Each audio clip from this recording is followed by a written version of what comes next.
8, 7, 6, 5, 4, 3, 2, 1.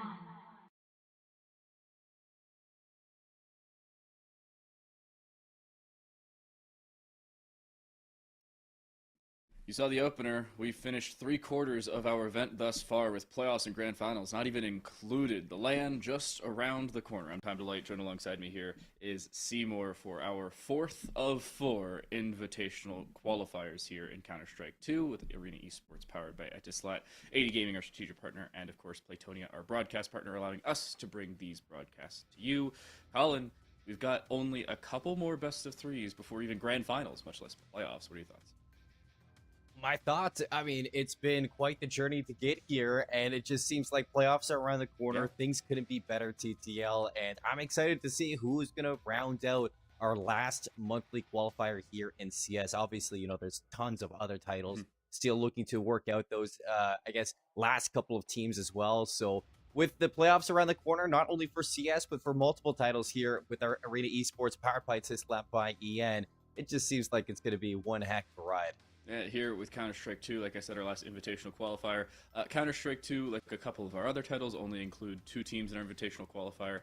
Open qualifiers are just the same as every open qualifier. It is open all the way through, best of ones for most of it until a best of 3 final there. And then we have our monthly final, which joins 1 invitational qualifier team and 1 open qualifier team, sending 1 team to the playoffs from then on. I gotta say, I'm a very big fan of this format. It is a lot more extended than some other formats are. Yeah. Maybe in lower tiered scenes that doesn't help. I'll give you an example. Just last month, we had Fesser and company win as Poggers in our monthly final.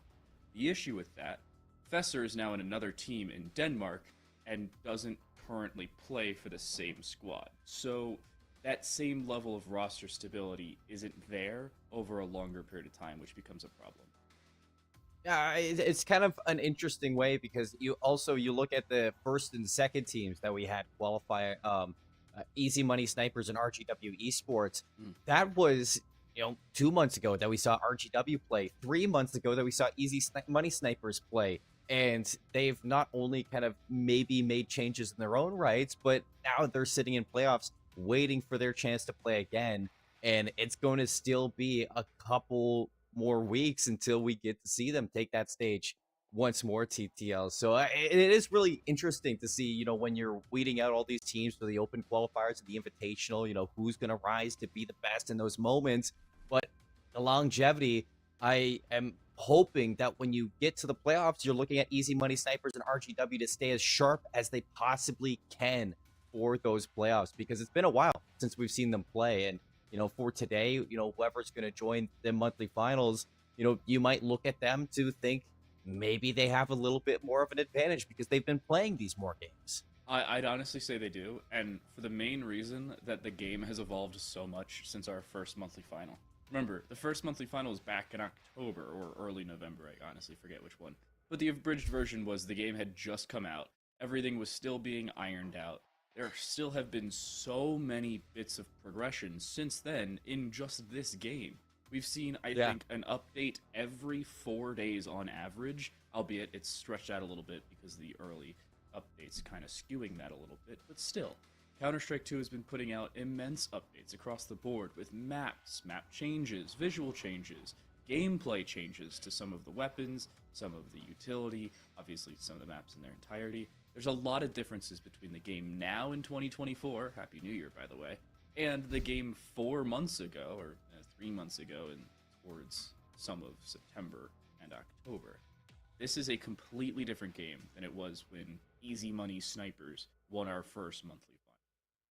And everybody, at home might be wondering, TTL, what we're talking about. What we're talking about is around the corner with playoffs. We're hoping that the teams are staying practiced, staying up to date with all these changes, and staying ready for what is to come, because the playoffs are going to be a big deal. And when you talk about the format here for this whole roadmap of our tournament, everything leads to LAN. And with a couple of these teams, might not having that LAN experience, it's going to be a big deal for them to make it to that LAN, get that experience, play in person across stage from your counterparts, and, try to take home a victory with this tournament. And if you head into playoffs without that, preparedness, without that expectation of what to be ready for inside of the game, we might be seeing a couple of these teams that, made it to the playoffs early bow out a little bit earlier than they did expect to. I'm saying it right now. I think the most recent 2 teams through monthly finals have a better chance at winning the overall event or doing better in our playoffs than the earlier 2 teams. Not only because they were more dominant in their monthly finals, but honestly because it just seems like they're more comfortable with the game. And obviously, Easy Money Snipers, RGW, maybe that's a conversation because they were new to the game. Maybe they've still developed as much as they can. Obviously, some speculation here, kind of my job. But when that comes down to it, you have a problem where you don't know, and maybe the unknown variable comes back to bite a couple of these teams. Maybe it helps the teams from long ago because they haven't played on stream again in 2 or 3 full calendar months. It's been a little while, but our prize pool is still the exact same. First place gets $650, second place gets $300, third place is the loser of the Invitational Qualifier here. This is for every monthly final. So third place gets $150. This basically the loser of this game gets $150 in Arena Esports points. The loser of our open final becomes, or open qualifier final, gets 4th place and $100 in Arena Esports points. Yeah, well, as we take a look over towards the roadmap, everybody, you look all the way down to the bottom of the screen. Now we started at the top, and now we are here. Invitational Qualifier inside of our 4th month. We get the first team to win here, moves into our monthly qualifier 4, and then we look towards the open qualifiers unstreamed to go through the gauntlet to see who is going to match up against our winner today to play for that chance inside of the playoffs. With 2 teams left inside of these qualifiers, you look towards, Easy Money Snipers, RGW Esports, and Poggers. Those are the 3 teams that are waiting in the playoffs already. We take a look now at our qualified teams inside of the playoffs. It's going to be a fun one because, like you said, Team Poggers might not be the same team that we saw prior to this. And Easy Money Snipers and RGW, it has been a while since we've seen those 2. And brief reminder, every team that has come out of the open qualifier has gone on to win their respective monthly final. This includes RGW Esports. They won their invitational qualifier in the first run. They lost the monthly final. They then went through open qualifiers in the second run and won said monthly final. So maybe it's just superstition, possibly coincidence, obviously not a very large statistical pool, however, still applicable. Will that be the case here? I think the 200 IQ idea is lose this game and then go through open qualifiers, which is after this, win open qualifiers, and then you're basically a guaranteed lock to win monthly finals. I think that's how that works, right? And I mean, yeah, you think lightning doesn't strike twice, and it would be a coincidence if it did. It's no coincidence here that every single team has won through the open qualifiers. And like you said, for RGW Esports, they're the only team who lost in the invitational, went down into the open qualifier number 2, not number 1, and then battled their way back inside of that monthly final number 2 through the open qualifiers to do it again and have that shot in playoffs. So it's kind of that question for sure. If, it's going to happen again here in monthly qualifier 4, I would say yes, because, it happened 3 times already, but it just doesn't help. I guess if you're these 2 teams heading into the invitational right now, I know we've seen one of these teams already. We'll get to that a little bit later, but you're definitely feeling a little bit of pressure here if you're the invited team, especially, once you've seen how strong our open qualifier teams are as well. But luckily, TTL, if you really want to and you want to cope a little bit, you can look at that open qualifiers, think, well, 3 of the teams who won the open qualifiers are already in the playoffs. You don't have to worry about them. And possibly it's kind of all eyes forward for these last couple of teams, and the kind of demons in the closet right now are already gone. It is also important to note we do not have a last chance qualifier, so the virtual last chance qualifier is the final open qualifier. In some other games, there is an LCQ. I don't know how the teams are determined. My prediction is somewhere along the lines of teams that were either just on the precipice of qualifying through monthly finals, or separate teams that are invited otherwise. I don't know how it works. I don't know if it's an open qualifier system. Don't quote me on anything. I am speculating, mainly because I'm not told. However, we do not have a last chance qualifier in Counter-Strike 2. The last chance qualifier is virtually just the 4th open qualifier, which is in the next week or so. So keep an eye out for that if you are a team in the MENA region or somewhere around there. and you'd like to play in our last open qualifier, it's called an open qualifier. I'm sure you could try and find a spot in there. And remember, you have a better chance of making it forward from said open qualifier compared to the Invitational Qualifier team. So maybe take advantage of it, maybe play into the Superstition just a little bit.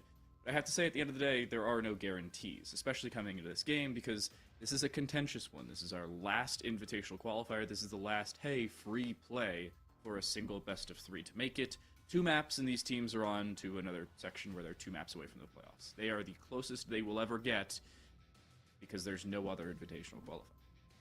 No, you could battle through the open qualifiers, but at the same time, TTL, RGW is the only team that lost in the Invitational and made it through the open qualifiers and to play in those monthly finals. So it's not like it's an easy feat to accomplish for anybody who plays in these Invitational.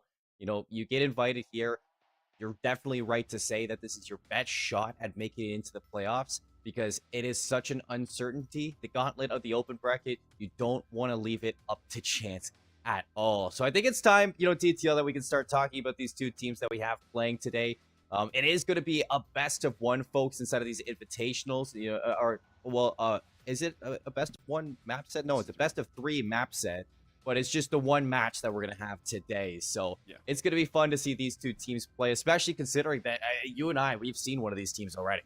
We have a 15 average gang coming in again, and this is their second time on stream here. They lost a previous Invitational Qualifier. If I remember correctly, it was to RGW. I could be wrong, so don't quote me on that, but I'm pretty sure it was to RGW. I think you're right. It was either to RGW or it was the following to something Glory. I honestly don't remember their name because they didn't qualify, so I didn't have to remember their name. However, we have 15 average gang taking on Hell Legion in our last Invitational Qualifier of the season. And the season has spanned 2 calendar years now. Again, Happy New Year. First broadcast. Actually, I think it's the second broadcast for Arena Esports into the new year. Our first one was Free Fire, maybe? I don't know. I don't. I'm not gonna lie. That's one of the few games I have no idea what the heck's going.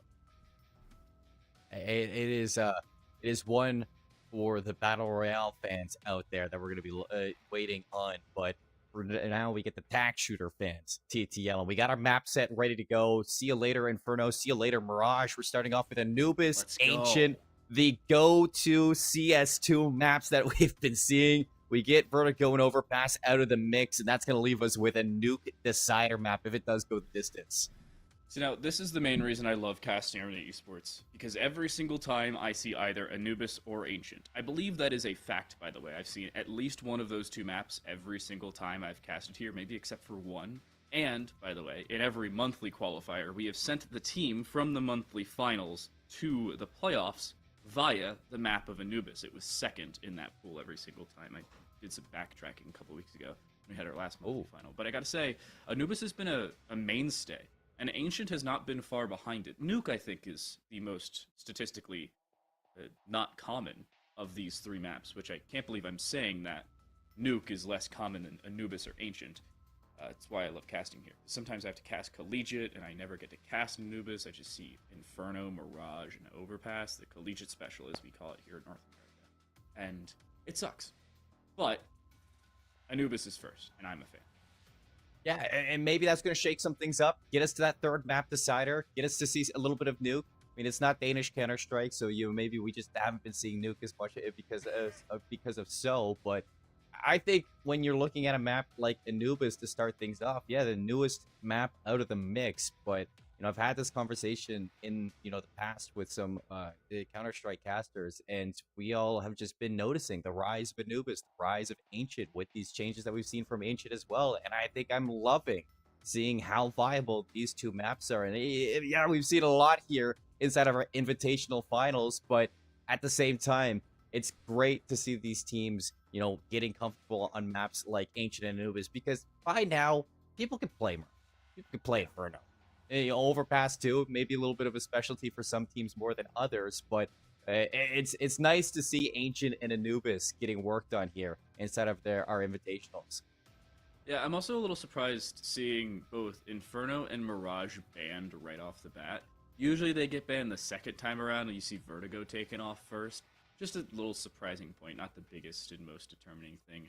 it shows that these teams may not be confident on those mainstay maps. So maybe everybody does know how to play Inferno Mirage. Maybe people don't in this case. It doesn't matter. We're not playing either of those two maps. Anubis is on the cards as our first map of play here in our last Invitational Qualifier.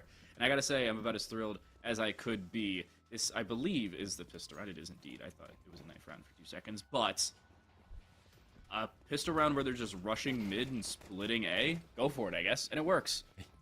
It does. It works for sure. It's going to be Apollo Cheese to open up with a nice flash there. Hal Legion already looking to get this bomb planted right off the bat, but it goes overlooked. A couple CTs hiding in the shadows, and that's going to blow things up, bring us into a 3 versus 2, and that bomb slowly trying to work its way into the ground. The ninja play working as well as it did. A miracle, to say the very least. And now it was a 2v3, make it a 1v3. Left alone, unfortunately. Here is Faith. But no, it's an incidental team kill as Shadow ends up finding the 1v3. They find 1 kill. There's a team kill on the other side beforehand. And they just line up the last one because Faith was running around. Oh yeah, my teammates will lock this one in. They shot each other. And somehow, at the end of the day, Hell Legion wins it. They shouldn't have. No, I mean, that is a round to set the pacing of what to expect here in Anubis. It is all gas, no brakes for Hell Legion in the pistol round. An unwinnable round that they just walk out on top. A little bit of a blunder here for 15 average gang, but they are going to be forcing up to a couple deagles here all across the board. And Hell Legion, they don't go for too much of an anti-eco, like going for the Galils here in round number 2. Honestly, if you want to buy armor, it's unfortunately all you can afford nowadays. It's that or Mac 10s. A lot of times teams will pick up a couple Mac 10s just to try and farm some money. But I like the Galil decision. Gives you some flexibility, more ammo, 35 in the magazine rather than 30 or 25 for some weapons. It helps you fight against these deagles, too. Yeah, I was about to say, 15 average is bringing in 5 deagles. Only one of them is armored, but it should still be more than enough to possibly turn the tides in their favor. Decent bit of damage goes through the smoke. Shouldn't be anything to write home about, though, and that should just about be the round. I say that, it's 2, make it 3 almost kills go their way, but that may very well do it. 3 versus 2, bombs going down, a split push into the site, and this should be the round done and dusted. Both CTs already on the inside. Through the smoke goes Lamb Decor. That's going to be Any just waiting in the wings. Getting rid of that last member here, Polo. Doesn't seem like it's going to be too difficult. Polo not the member who brought the armor in, so it's not the biggest thing in the world if he loses this deagle, but for Hell Legion, what a way to start Anubis with a 2v3 clutch in the end. Hell Legion move into the second round, and they look very comfortable in these openings.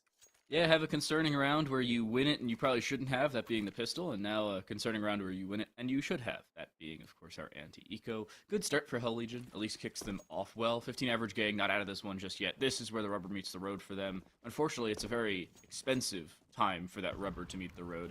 About $150 is the max per player at the end of the day.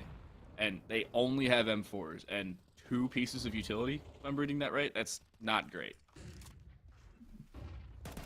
Not at all, but they find a kill, quick to trade as Apollo Cheese, and that's going to leave us into a 4v4. Opens up a little bit of a route in towards A, but lots of mid control being shown here from 15 average. Good to drop those smokes and hold Hell Legion at bay. I think this is the slowest round we've seen when the rifles come out, and that has allowed 15 averages spread across the board. That's 3 kills now for them. Only 2 members left for Hell Legion as they have breached the middle of the map. They've just gotten through, and again, it's become a problem. But maybe a solution with a smoke. Is this going to be circled by Faith? There's a gap on the left side of this. It seems like they're aware, but Shadow, even more so, is able to find that kill, gets over-aggressive, and is taken out. But a 1v2 is not the most absurd thing to come through. Russ, left alone on site, there's a flank through mid, but not one that's going to come to fruition anytime soon. And with 40 seconds, that's so much time for this clutch to start to develop, and I believe a decent bit of noise was just made towards main. It depends on what timing came from Russ and how far away Any was when they sprinted away. Any has the bomb in hand, so win condition is set in stone here for Hell Legion. Get this bomb down and isolate these members. Molotov is going to block off main. The flank very, very slow to get here, so Roscoff has to be careful at getting a little bit of ahead of the curve. Doesn't seem like Roscoff he's holding a kit at all, and yeah, they're going to be working behind each other. So Roscoff really needs to play his cards right. Going to get over towards the pillar, and he is going to be spotted, and Roscoff gets rid of him without giving out the M4A1S. So 2 members stay alive, and 15 average get one on the board. That left-hand peek problem, also a problem down to timing at the end of the day. A little confusing as to how you play that 1v2. I like the decision to go high ground. I don't like randomly swinging without a cue. That's my main issue. You're looking for somebody to make a sound cue, you're looking for somebody to shoot at something maybe pre-firing, or you're even looking for the release of utility to trigger you going. But when you just outwardly swing that without any cue to do so, you run the risk of not only them looking at you, but both of them looking at you, and it ends up going against him. Unfortunate at the end of the day, but 15 average gang. That's the first round. Baby steps, and they at least are able to take their first. I'm right there with you for any. I mean, so many cards to play with, but now for Hell Legion, 2 Mac 10s, 3 Tech 9s. Would it be the craziest thing I've seen in CS2? 2 members here to shut this down with AKs. It's Zach Rhino just sitting inside of Cut. Wow. And he slices them down with the help of Faith. That is a lovely shutdown. I'm sorry, I blinked. What happened? Just casually sitting in E-Box? Yeah. Honestly, a free round it seemed for 15 average gang. Hell Legion was throwing spaghetti at the wall trying to see what stuck. Their heads to the wall is what stuck, or the blood from them. It's an unfortunate attempt, but not one that was too out of the ordinary. It's one of those, hey, let's send it. We have some money to play with, but not a heck of a lot. We're going to save the next round if we lose anyway. Might as well invest a little bit. Aggression through bridge finds an opening. And 15 average gang, some new life. Opening kill, and a follow-up just the same through mid with some control. We have a really good start for them, and yet another round. That's 3 rounds in a row where they've had that first blood, so I mean, Hell Legion need to be a little bit more thorough with working the way through. Oh, Aki, thought you had that player dead to rights with the Mac 10, but 4 members staying alive with 15 average gang yet again. Their money just continues to grow, and that is 3 rounds in a row to take their lead on Anubis. Yeah, and of all the guns that you could lose, the Mac 10's the best possible one, or the MP9, I believe it was. Regardless, it's still a free round, it seemed, for 15 average gang. Not a heck of a lot that Hell Legion could do there. And we're going to see our first AWP of the game. I'm a fan of this. I like the AWP here, mainly because it's our first technical, real gun round, considering Hell Legion wasn't able to have a full buy in their bonus, nor was their follow-up anything more. Aggression now through connector. Backside of the pillar seems to be safe, though, and ooh, a nade? Is that what hit Shadow? Yeah, it was. That nade came from the site, through the windows. That's a nasty lineup. I mean, that's just some things that we're looking for with a couple of these teams too, TTL, just how practiced you are on these maps in CS2. You know, teams like RGW, Easy Money Snipers, with how early on they made it into the playoffs. These are, I guess, things that we are looking for teams now to have mastered to take down those early teams when it does come to getting into the playoff run. So for 15 average gang, showcasing a little bit of expertise with that. Polo opens up, but it's a double kill from Tapin to open up the site. 2 and 3 control. Walk in from Tapin. They're finding another. 3 on the round. On for the ace if their team gives them the opportunity, or if they can find the AWP. Neither of those become the case. And at the end of the day, it is still a more than reasonable round for 15 average gang to retrieve. The issue is, there's not a heck of a lot of time to do it. Somehow, a missed opportunity. Lambda Core had them dead to rights, but misses the opportunity with the M4. And now they need to retake M4 and AWP against 3, and it's AKs all waiting for them. Everybody playing off their trades, swing out from any spots, nothing. AWP getting really aggressive, and now you've lost your wingman. Nice. Nothing you could do if your Polo. Would have seemed like a round where you would have loved to see 15 average gang save those rifles, especially with the AWP in your hand. But, you know, maybe if Lambda Core finds that kill on the cross, gets that bomb planter down, maybe then you go for the retake, TTL, but I'm not a big fan at throwing away that money. On the other side of that, Hell Legion played that near perfectly. You had one player watching a flank on the near chance that somebody decided to go for it, and you had 2 swinging back and forth off of each other, not allowing any level of comfortability. Nice nade. A return goes through, but it is really just damage traded, and it's more damage done than traded. 15 average gang, 50 HP for 2 players. And a decent start, all things considered, for Hell Legion now in back-to-back rounds.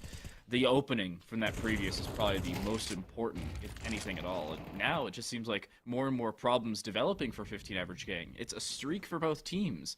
As soon as one starts, the other one can't even get their team back underway. He on 17 HP, but Payne's going to find a second one. Polo still with the AWP. Trades one out, but the issue is numbers here, and Lambda Core is going to solve that issue. 3 versus 3 for big swing round here. Polo, eyes peeled, nice shot lands, but you lose Ruskov, and things still starting to weigh down on the shoulders of these CTs. Polo's going to reposition. I love this setup right now. The bomb slowly rotating, but so is his partner. So there's going to be 2 members here to stop this. I like the setup. AWP has a long angle. You have the second player sitting in CT holding it if they need to. The op has fallen off, though. That's a problem. Polo, I think, has been cleared. They at least haven't been looked at yet. And 1 kill still coming through. Lambda Core dropped. A swing back from Polo, though. A nice flick and a kill. A true 1v1. Bomb retrieved. But the shot looking forward as they swing around the far side of the pillar. Reaction time's better with Big Green. And 15 average will retake that lead. I just look the way that Polo plays. That Lambda Core goes down, but without that Molly spreading into the corner, Polo's just able to sit pretty, wait for the aggression to come out, finds the player with the bomb. You saw how scared the second was. Any perfect chance to trade things out, but instead falls back to connector, gives Polo that chance to reposition around the pillar, and taking that head-on fight with an AWP when it's just down to reaction. I'm going to take the Big Green all day of the week, TTL. So there we see 15 average gang, not only with 3 rounds in a row, but they make it 4. They once again break the economy of Hell Legion. I mean, heading into this next round, they're not going to have a flourishing bite at all. And one of their players not going to be in the lobby anymore. So it seems like they're also having some connection issues here. It's not good looks for Hell Legion that started off this game so strong. Connection issues, sure. Totally didn't rage quit after the end of that round. Yeah, that's where we're gonna go. I mean, it's Eddie's still in here, so I'm kidding. I'm kidding, kinda. No, 15 average gang, good round for them. And again, not allowing Hell Legion to start anything. I said streaks start to come through. That wasn't the case there. You allow only 1 small blemish on your record. You bring the round back. You're happy with where you are right now. Naturally, you want more. They are not done with their streaks just yet.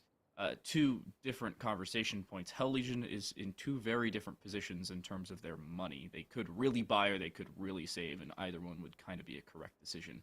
And on the other side of that, 15 average gang isn't the richest team in the world because their own economy is kind of been broken with that previous round loss, or the loss 2 rounds ago. So 2 MP9s, you're probably going to see an M4 armor and a kit, maybe a couple pieces of utility picked up here for Zacharino.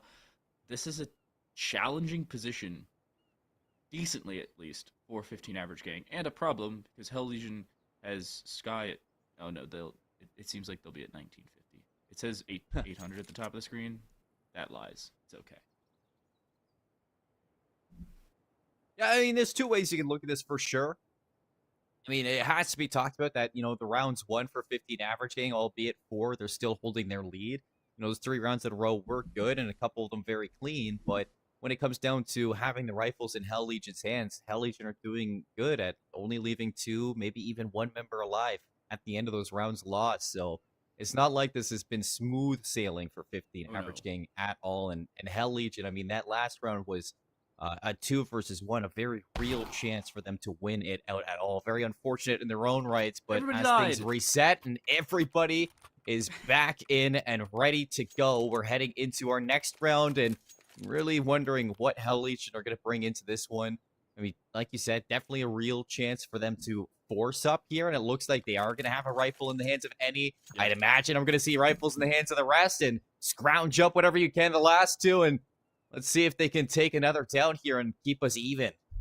For all of you not so adept with Counter-Strike servers, the reason everybody died is because somebody on the back end pressed a button. It allows everybody to die and then reset their cache to what it was at the end of the previous round and properly set it if somebody disconnects or dies. That's the reason that happened. We promise you we didn't just randomly change something. Game's not scripted. It just happens sometimes. Walkthrough happens again. Re-aggression from the low side under the bridge. That one only does damage, and even then, not all that much. It is a Tech 9 left over for, is that Sky or Aki? Aki, okay. I thought it was Sky because it kind of looks like an S, but it's the... You know, sometimes it's a little hard to read. Yeah. Feels bad. Just like how we got T-Pain here, and the 3 N's at the end makes me think that it's auto-tune. But Hey.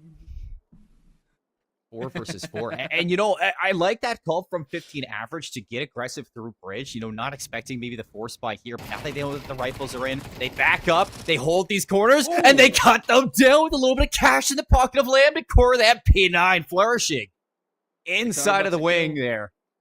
Oh, that is incredible. And T-Pain not able to make anything happen. The player walking out connector, making sure that he's watching bridge. Zach Arena's going to close that out. And a big shutdown there for 15 average game to, I guess, stabilize a little bit here. I think T-Pain needs to go to T-Pale, change those N's to L's with how many they just took in A main. That was a problem with the MP9. 3 separate dinks as soon as the fight starts. And aim punch isn't a thing if you have armor. It is if you get shot in the head. And just a quick follow-up. High fire rate. Zacharino is going to turn around as soon as they hear 9 players running at them. M4's out. This should be a fairly clean up. I say that, though. And the pistols walk in, go 2 for 1. But luckily, Ruskov is there to stop the bleeding and cauterize the wound for the time being. However, M4A1S recovered. Along with an MP9, there is a flank. But it's an AWP. And you look at Ruskov only has 17 health, and that's an easy cleanup for any. So it's down to Polo with the AWP on the flank, and he's going to be spotted out. So that's going to make it so hard to take it away. Hell Legion get away with highway robbery with barely any money in the bank. Tech 9s, a P250, and I think I saw a Deagle in there, but only 1. And that's all they needed, it seemed. Everybody just holds W. Everybody's holding utility for 15 average gang, and it goes Hell Legion's way in a very miracle-like fashion. That's a round they needed to win as well. It also sets them up extremely well because they save 3 weapons over, so even if they lose the round here, they'll be able to buy up in the next couple should they need to do so. Ruskov does not have their get out of jail free card. There's a Molotov behind them. There's actually a nade that was thrown at them as well, so they've just taken the brunt of most utility without seeing anybody. The 15 average gang having some problems, and it'll double down as Faith loses the opening duel. Does Polo reaggress here? It seems like they will. Oh. They'll get around. They'll still lose it, though. Right-hand peaks always go their way. T-Pain ready for it now. Zach Arena up to bat. Finally hits it out of the park, but feeling the breath on the back of his neck. Nice peeled for connector. Everything slows down for Hell Legion, as it does look like they're resetting up on the map, looking to see if any reaggressions happen from 15 average gang, but you look at those blue dots on our mini-map, and it doesn't look like they're opting in to take any more fights that aren't walking into their domain. The bomb's heading back over towards B, and that is going to call for Lambda-Core. Hasn't heard where we just saw Polo clutch. Basically a 1v4 for them right now. They will be cleared. They'll be dispatched quickly. That's basically the round. You have pistols on the other side of things. An M4 is there, but that had rotated all the way over towards the A side. It's now currently in CT. Lambda-Core almost had the vision they were looking for the bomb planter, but it's not going to matter. 5-7 in a 1v4. I've seen crazy things. This is not going to be added to that list. A fairly simple 4v1. Hell Legion, back-to-back rounds. One of them, a daring eco. And they're starting to walk away with things, looking much better in the later stages of this first half.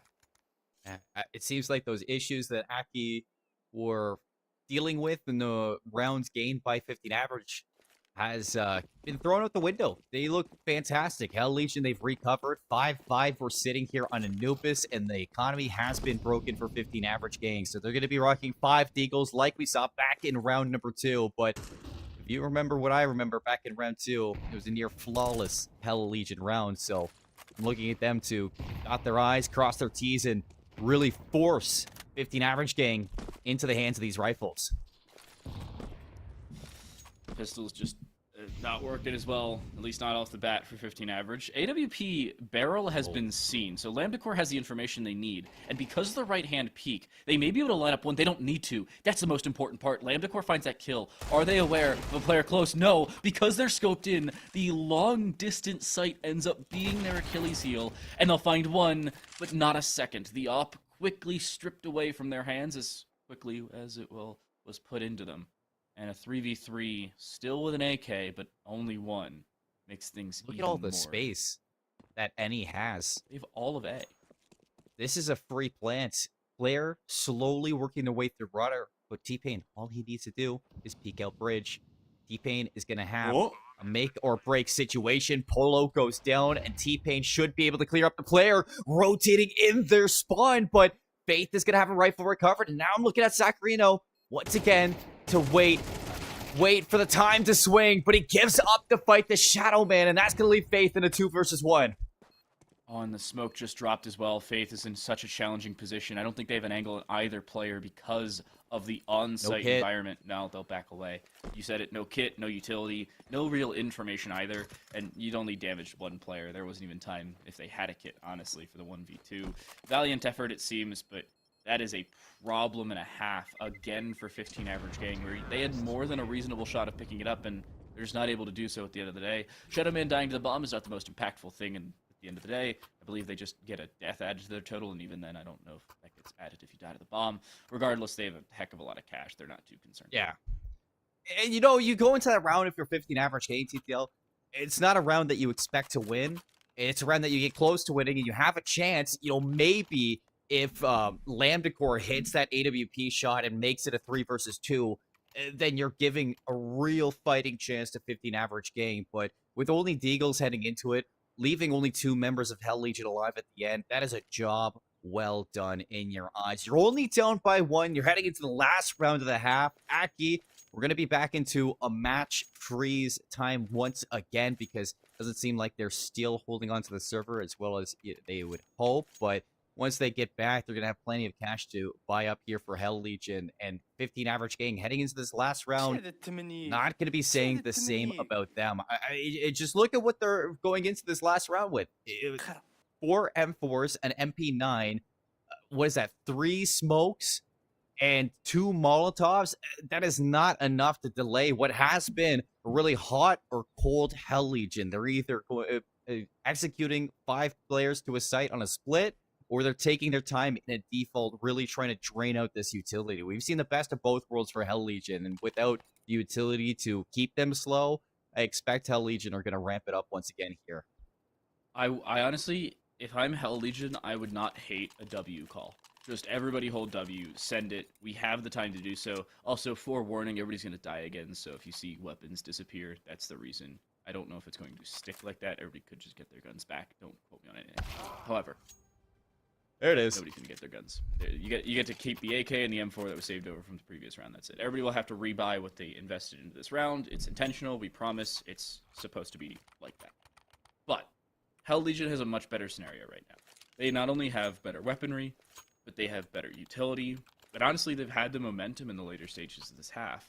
15 average gang has lost opening duels. They haven't had the same utility usage they've needed because honestly, they've just been chaotically reinvesting into every round. And more importantly, they're on an MP9 with 2 players without head armor. No, it is 3 players, just one of them has a kit.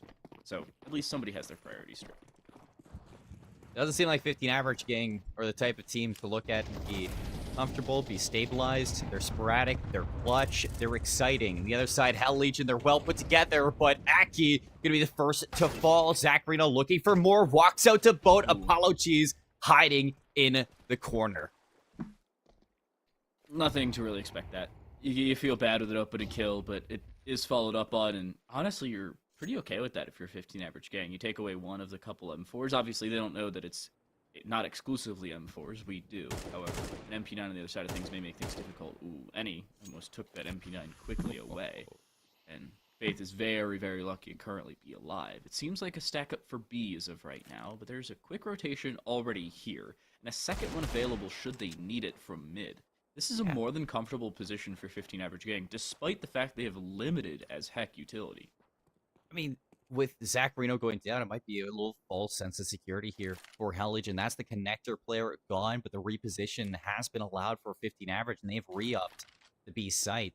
Faith is here with the MP9, dancing around the pillar. It's going to be hard to get this bomb down.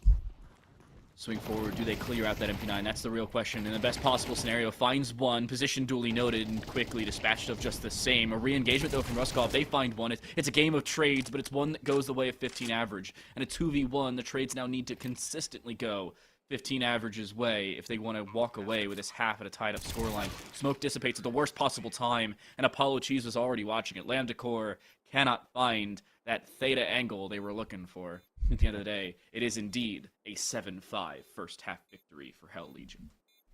Polo had a real chance to kind of swing things out. Took his time, played it quietly, hiding in that smoke, just leaps forward into the arms of Apollo Cheese there. And I'm liking the battle that we're getting between these two teams. I mean, 15 average gang, a very explosive team when it comes to their retakes, very, I guess, aggressive on their holds as well. You see Zacharino constantly pushing out through water.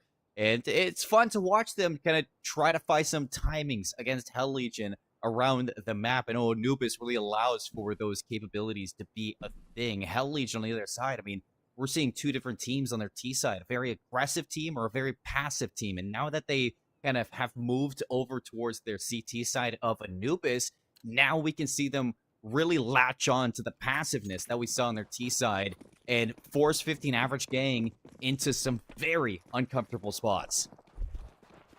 Yeah, my only issue for 15 average gang is they've had very good re-engagements, but they've been a few seconds delayed almost every time. Like in that previous round, it was death, and then a second later somebody swings. And maybe they find a kill, maybe they don't. But then death, and the second later somebody else swings.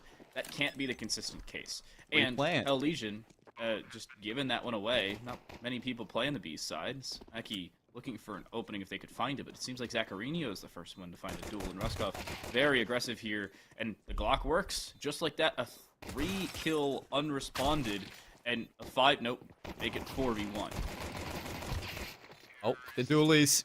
You thought maybe if any could transfer over towards Lambda Core, give himself a real fighting chance there. Maybe turn it into something. We saw a 1 versus 3 clutch from Any back in round 1 of Anubis, but won't be the exact same heroics here in our second pistol round. 15 average going to get it. So we stay true to the T side, winning our pistols here on Anubis TTL, and that is a very big swing for 15 average, looking to tie up this map once again. Down to a gamble, a real 50-50 play on our CT side. They stacked the A site. They were wrong. They pay for it. Now they are looking to maybe take a few of these guns out. Ruskov going to get rid of the first. Now they're barreling into A.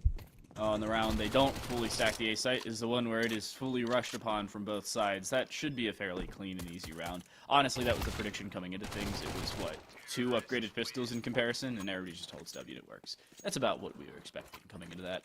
Couple back 10s, find a few kills, some extra money for 15 average, and Hell Legion will be able to buy here.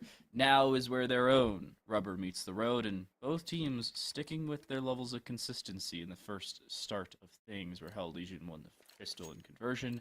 Now it's 15 average to do so. Wait, I thought 15 average won the first 2 pistols, or the pistol in conversion in the first half. No, they didn't. They got 1v3'd by Any.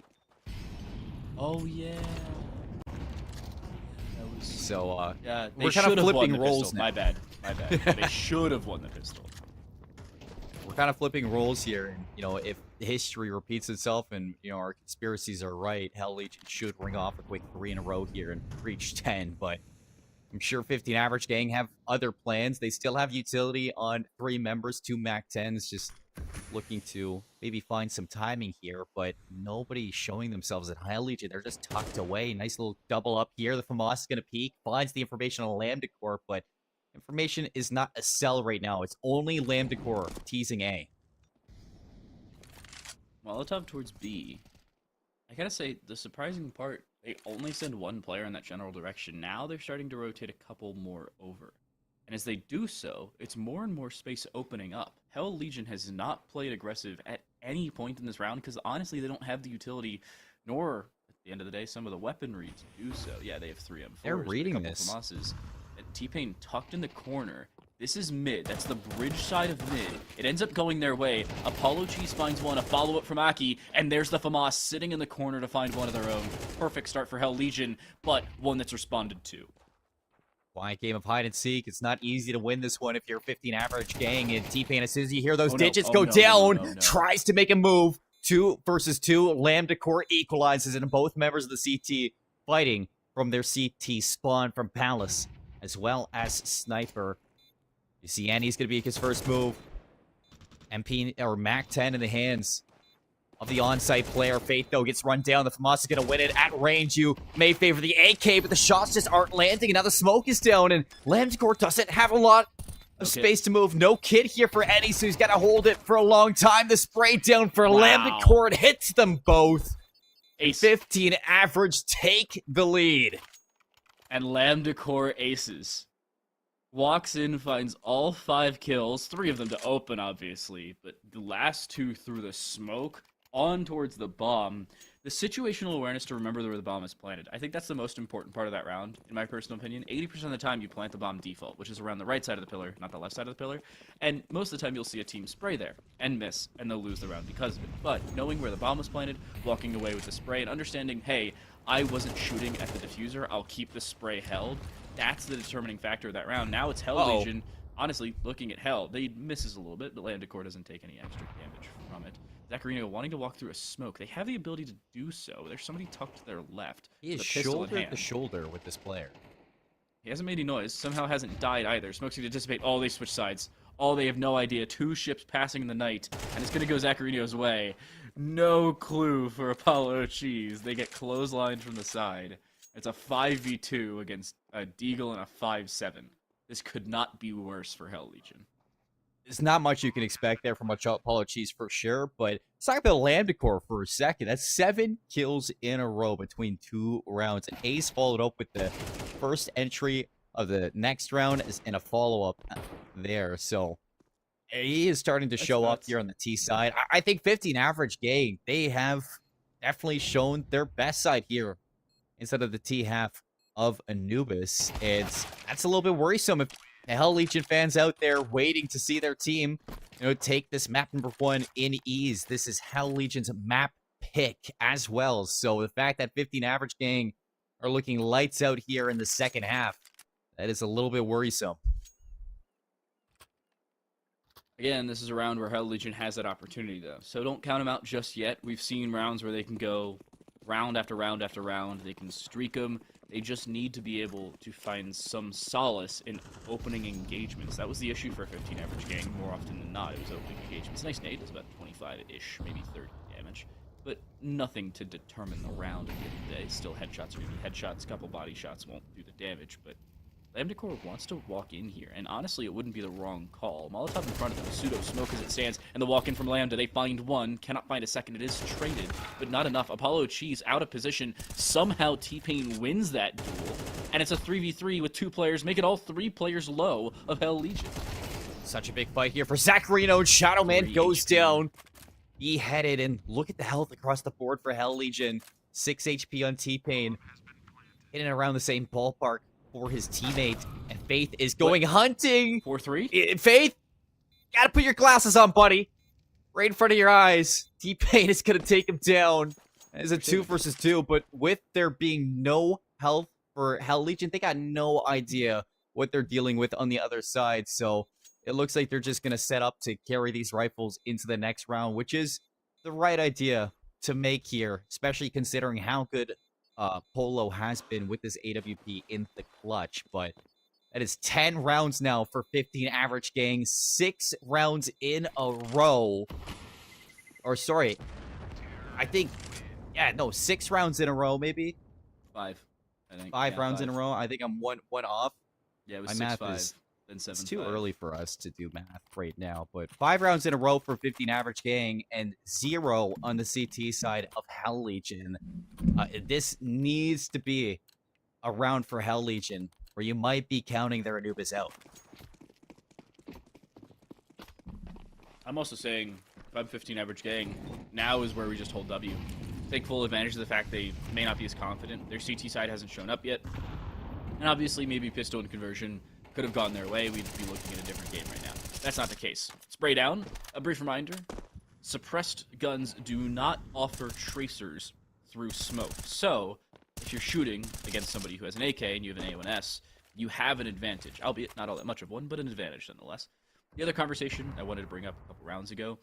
for teams to win both pistol and conversion in each half, that's 4 total rounds, 2 at the beginning of the first half, 2 at the beginning of the second half. They do that with a 78% chance of winning in regulation afterwards. That's at least at the professional level.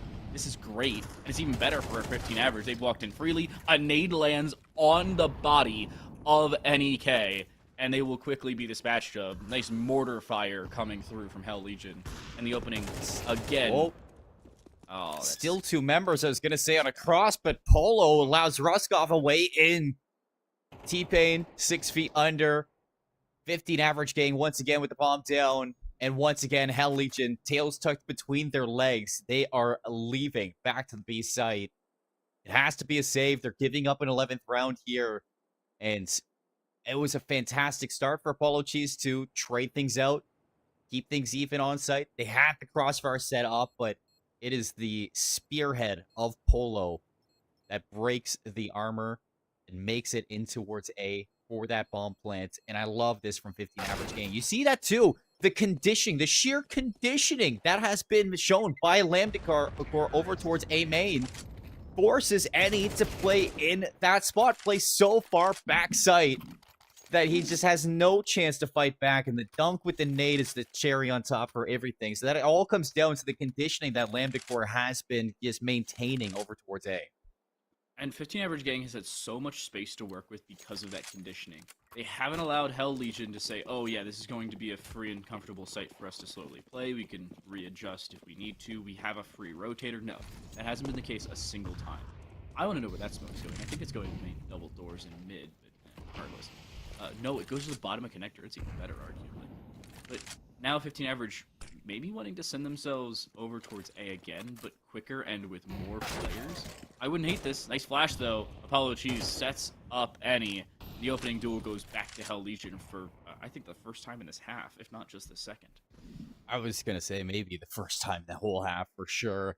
But right there, that is a big confidence booster for Any. The flash out finds the first blood and gives them a little bit of an edge here in the round. Unfortunately, though, you look at this, it's a execute back over towards B, a split push into B, and they have the utility to make this happen, but they've lost another player. It's only going to be a 3 versus 3 for this one, and a full flank coming out. They have all the information because of T-Pain. Hello. They return, though. Watching the flank, it works. And they've actually crossed in front of that smoke, so that lack of information is coming back to bite 15 average, and the swing back somehow missed opportunity, and the spray misses the second time around just the same, but Polo has the boost on Catwalk for 1. This is an ace potential. A flash misses, and Shadowman wants to go for it. There's 35 seconds. Smoke will dissipate. It seems like Polo's aware of the tucked cubby player. They haven't seen a barrel. They haven't seen a player. They'll swing. No scope won't land, but they'll end up going for the scope shot quickly. A 1v1 in low HP on the other side, but they don't know it. It'll have to be the pistol or the quick scope of the AWP. But so close yet so far. Hell Legion will finally go on the board in the second half. It would have been an ace 1v3 to put them on map point, but woulda, coulda, shoulda. At the end of the day, it was not. I mean, you gotta put some respect on Polo with that big green. That is another round. He comes close to winning another potential ace for 15 average gang, just snuffed away by Shadowman. Exactly what his name entitles and hiding inside of the shadows. But it looks like there's going to be a fast pushing towards B. The smokes are down. The Molly's going to bring Polo down to 7 HP and allows the spray for Aki to find 1. Trade for Shadowman, but it is going to be a 3 versus 3. The bomb has reached the site. 3-3, bomb down, and only utility left over here for this 15 average gang. Spray down, Ruskov actually hits that shot. Gross, to say the very least. But the MP9 comes through for 1. From distance goes for a second. Oh. It's a 1v2 again, a clutch potential. This one for a 4K, not the ace. And before the smoke plumes, the shot was lined up by Apollo Cheese, the AWP. Really good timing there as the smoke was being put up. And good shot as well. Hell Legion back to back. First time they've had consecutive rounds since the end of the half, much less the start of this one. It's definitely been a little bit here and a little bit there for Hell Legion. They finished the half 7-5, but after that, they lose 6 rounds in a row, 15 average game. Quite the lead, but cut down to measure right now. Only 2-round advantage inside of Anubis. Hell Legion, this is very manageable. You win this here, you should be looking at a tie game. But again, it comes down to these early engagements, these first bloods. Who's going to find them? Apollo Cheese looking for an angle here with the op. Peeks out to Bridge, and it hits. Zacharino's down for the count. We'll see him next round. First time we've seen the up play through mid as well. Nice re-engagement. A second already for Hell Legion. They've seemingly gotten some new life injected into them, whether it's adrenaline or something else. We'll soon find out. But no timeouts will help them here. Ruskov finds one, doesn't clear the corner immediately, does turn for it, but a little bit too late. Naki to find that trade frag. Looking for a second, they'll be shut down though. And again, trade potentials still assisting 15 average in bringing this round back. They do not have bomb control. It's on the site, so it's where you need it to be. The problem is it doesn't give you any flexibility to go elsewhere. One flexibility you do have is the op walking through mid while scoped. There's no way this works, right? Clearing out the close side of Cubby. I mean, just look at the angle here being held inside of Cave. We'll go back to the op. There we go. He's going to check it. He's looking the wrong way. 2 versus 2. Way. Now it's down to T-Pain to slow the roll here, but Faith has made it to the side at Polo. Guardian Angel with the op. T-Pain needs to wait for his teammate. And they are so disconnected right now. Things falling apart for Hell Legion, but T-Pain's looking to claw his way back. Hiding in the smoke. Polo watching through CT. And he's going to be here. No eyes on the player connector, but now they know. Polo, the unknown factor, blocked off by a Molotov. They need this kill connector, and they're going to get it. Famas upgraded to the AK. Time ticking away. They know where Polo is, and he's got the op forced out by the Molotov. That's 10 rounds for Hell Legion. Welcome back to Anubis. Will it be? Just barely it will. About a second and a half was the gap there. Hell Legion, double digits, and that first curve has been crossed. But the fact of the matter, they had the situational awareness to put down the first Molotov to not only clear their position, but to give audible information. When you're sitting in a Molotov, for all of you unaware, you give an audible sound cue to those around you. Sometimes it even hits you without taking damage from you, then you have about a half a second to get out of it. In this case, when it hits you, they know you're there, and they see the second player, so they have, oh yeah, process of elimination. We know the op is still sitting around that same position it was earlier. Now, focus on one, switch for the other later, put down a second Molotov, because we heard them take a heck of a lot of damage from the first one, and you have a free round. You force them out in the open, even if you kill the planter or the diffuser at that point. You're not going to win the round. You're going to be traded, it'll be re-engaged, at least the diffuse will. That's a perfect round from Hell Legion. That is the best case scenario for the retake. Albeit, best case could have been just not letting them plant, but for the retake, best case scenario. Aki out of the cubby. One of the first times we've seen that position played since the op it had a few rounds ago, or maybe 5 at this point. And Hell Legion, opening kill, more of a resurgence for them. Lamdor says, don't mind if I do. Second up, Aki does it again. Feet planted in the ground. That is a lovely double kill to be seen. Shadowman denies the plant. Almost the spray transfer for Faith, keeping this one competitive. Recovers the bomb down to 67 health, but no flank to worry about. Hollow Cheese watching over, but with Polo watching over the shoulder of Faith. Full trust here. Polo down to 6. Up is gone. And now the Stampede back onto site. The M4A1 out to tie us back up. 11-11 on Anubis. And look at the cash for 15 average, gang. Things not going to be so simple in this next round. And just like that, we're tied again. It's been a little while, 12 rounds to be exact, since the last time we were tied up. But this is not an uncommon position for either of these teams. Just 12 rounds ago, it was 5-5, and they were vying for the victory at the end of the first half. Now they're vying for the victory at the end of the game. And 15 average gang, again, started this 2 rounds down. They have a much better scenario. Nice knife to the back of your teammate. That one doesn't really help. It's only a few damage, though, so nothing to write home about. But you said it, not a heck of a lot of money. It is 3 Mac 10s and 2 Tech 9s and a W key for this one. Molotov was already down. They're just sending it. They don't care. And utility's still being put out by any. That'll end up being their downfall. Somehow still at least finding one. Looking for a second, they won't find it. It's already a 4v2 in 25 seconds. AK for Lambda Core. Knows exactly where to look. And that nade hits. A little bit of damage, but not too much to threaten. Lambda Core down to 11 HP. 3 members and no flank to worry about. Player working through CT. Zacharino's gonna get shut down. Aki now all alone. An AK and a Tech 9. On the other side of heaven, Aki's not going to expect Doesn't the clear close it. angle, and it's Lamdekor yet again to clutch up for 15 average, gang, stepping up when they need him the most, TTL. 12 rounds for 15 average, now map point for Anubis. I cannot believe he does not clear that. You know at least one player's close. The AK had just taken out your teammate close range. Yeah, you have to clear the second player, but I mean, there has to be a to-do list, and somebody has to have priority. Naturally, you want to try and take both fights at the same time, but feasibly, it's just an impossibility. It doesn't go their way, and now they're in the difficult economic boat. 3 MP9s, a Deagle, and an M4 against map point. And 15 average have seemingly every feasible advantage into this round, including the opening duel. Time after time, this battle for A main has been such a swing for both teams. Lamdekor this time winning it, probably the most crucial of moments. T-Pain looking to re-clear this one, but making a lot of noise. And on the other side of this noise, just sitting in water, 2 members, Polo and Lamdekor, expecting to welcome this player yet again with open arms. A brief reminder, this is technically the only map pick of Hell Legion. 15 average gang chose Ancient, and they had the choice between Overpass and Nuke for the decider. So 15 average, basically 2 separate map picks. They win here, they'll have a clear and obvious advantage to close this one out. They don't have the advantage of mid control. This is a problem starting to develop. They have one player on the site that hasn't been cleared yet. Somehow Zacharino hasn't gotten to that one. Will they clear the rest of the site, though? Will that opening kill come through? Yes, it will. Faith finds it.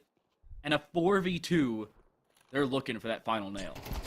Things go from bad to worse. The Deagle won't land, and it's down to a lonesome MP9, an HE, and a kit. So, time here, but Lamdekor on the aggressive angle with the AK lines it up and puts it down. 13 to 11, 15 average, taken away. Anubis, the map pick of Hell Legion, leading here inside of our Invitational. Our map 1 winners, we look at it again. Congratulations to 15 average, now up 1-0 in our series, TTL. And they looked good too. Definitely a little bit worrisome after our first half when they are trailing 7-5, but they climbed their way back with 6 rounds in a row to reach 11. And, you know, they had a little bit of room to work with. Things got a little bit shaky towards the end, but they delivered in the eco round, and they shut down our last round. My stats end up paying off. The 78% ends up going 15 average gang's way. And more importantly, the clutches do as well. They had multi-frags across the board. Polo had a 4K that almost put them on the map point and probably would have ended the game earlier than at least it did later on. But Lamdekor, the amount of multi-frags they had in individual rounds is beyond me. Multiple 4Ks, at least 2 3Ks. And I gotta say, end of the day, you're looking at a couple clean and obvious aces as well that came through for 15 average. That is a statement for them. And it's not even their map selection. That's the most important part of it at the end of the day. It was not their choice to go to Anubis, yet it's their map to walk away with a victory. And that puts a lot of pressure now onto their opponents heading into our last map. How are we going to see this battle for Ancient unfold? It's going to be a fun one. We're going to take a step back for a little bit of a break. We will be back with map number 2 of our series. See you soon.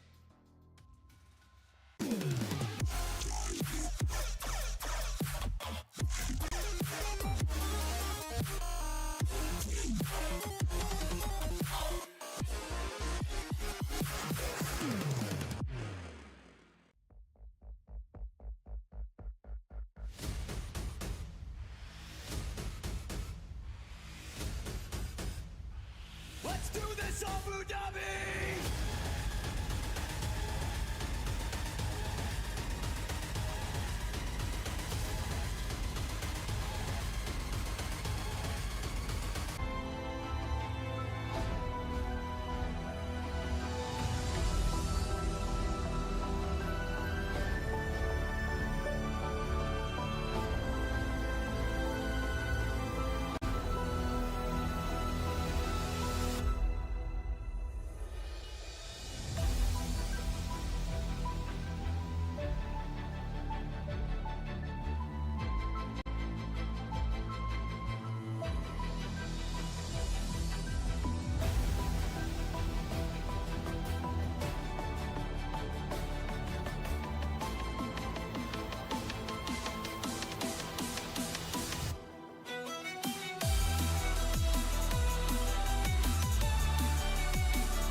Not selected by, but won by.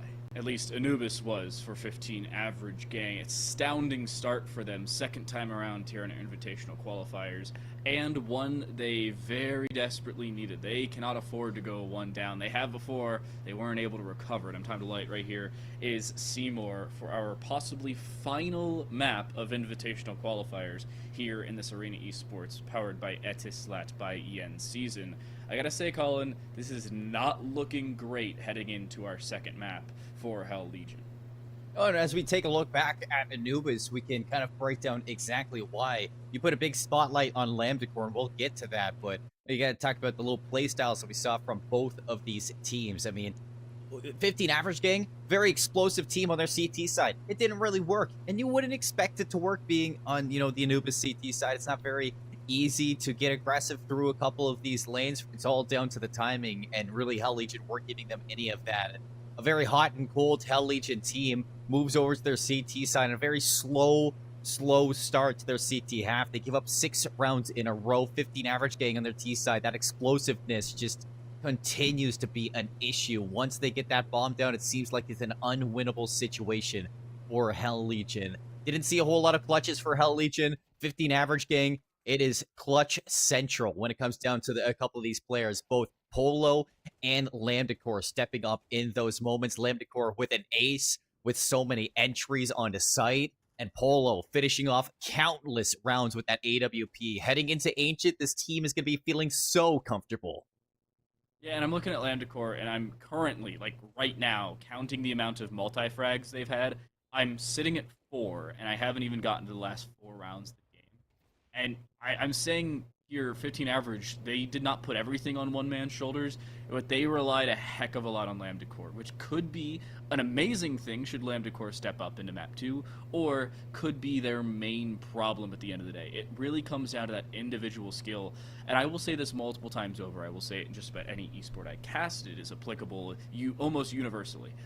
However, when you have individual players, it is nice to have them step up when the opportunity presents itself. It is nice for clutch potential, it is nice for clutches to come through. However, it is not good for a team to rely on those individual players to then win games. It's nice to have them if you need them, but if you then rely on them, there are games where they don't step up, which is the case for everybody. More often than not me, but everybody. And when you look that at a happens, map like Ancient it costs them. Yeah, when you look at a map like Ancient too, it's not easy to, have a standout map on this one. It's definitely a lot more standard, not a lot of flank plays that you can make, not a lot of lurk plays that are really going to be shown on this one. And you look at, play style like 15 average to kind of be shut down in this moment. Definitely it's going to be a lot more simple to, I guess, work the CT side of Ancient than it did look like on Anubis for sure. And that slow placing that we've seen be kind of brought into here by Hell Legion could definitely flourish on a map like this. It's right that you highlight Lambda Core, and you need to look at somebody from Hell Legion to kind of step up in their own right to shut down Lambda Core. Maybe even in an AWP role, go toe-to-toe with Polo in a lot of these fights that we're going to be seeing. It's going to be really important. And, we saw Any at times be that player to go kind of hand-in-hand with Lambda Core, fight for that A main control. It was definitely a whole lot of back and forth between the two, but then you need somebody else to back him up. Lambda Core had that help. For Any, didn't really see it across the board for some of these members. At times, Shadowman had his moments, T-Pain had his moments, but then you look at H7, even Aki at times, very quiet games out of the two when it came down to some clutch scenarios, some opening scenarios. And yeah, you can definitely give a little bit of a leeway considering that Aki wasn't really showing the best, I guess, server.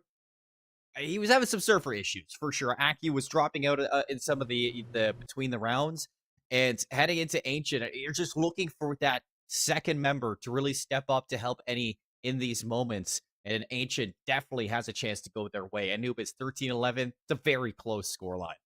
I'm also looking at Ancient and saying, how does this consistently go 15 average gang's way? And does it rely again on Lambda Core? I do still think it's a map that offers individual prowess, but it's not something that will consistently favor a single player, especially on that CT side, if and only if they go to that single direction. You're not going to have that same flexibility of getting aggressive on the CT side, and it won't give you that same availability of moving around as you please, especially considering the more closed-off nature of mid. However, it could be the case of them just taking advantage of timings, and that could be the difference maker. A lot of woulda, coulda, shouldas back on Anubis could still apply into Ancient. There's no guarantees for either team. It could be 15 average gang having Lambda Core drop 30 in 24 rounds, or he could drop 3. There's no guarantees, and that may cost. I think the one scary thing that we saw was Polo with that AWP.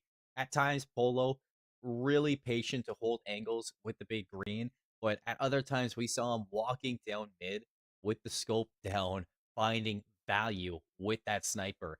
And heading in towards Ancient, he's going to be definitely a huge X factor to find those openings through mid once again. If Polo can be shut down alongside Lambda Core, it's going to be a little bit of an easier time to manage if you are Hell Legion.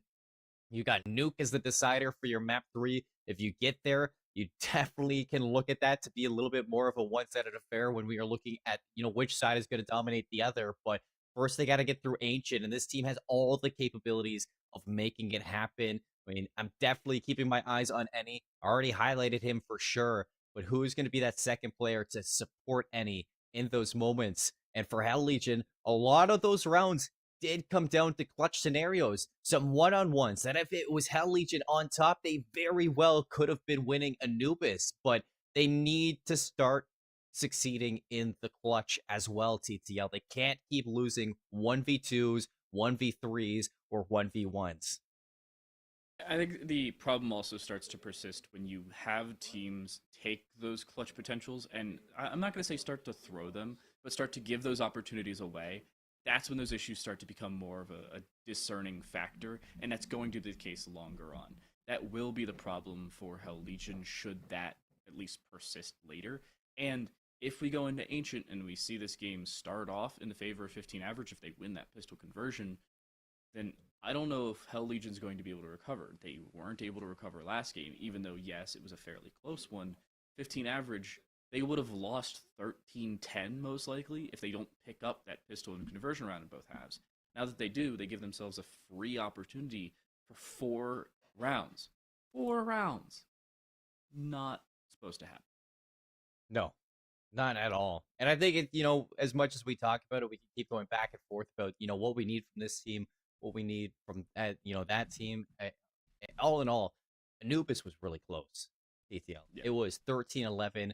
It could have gone Hell Legion's way just as much as it did go 15 average way. So Ancient, it's not out of the realm of possibilities to go the way of Hell Legion, bring us to a map number 3 inside of this this one and done series for our Invitational.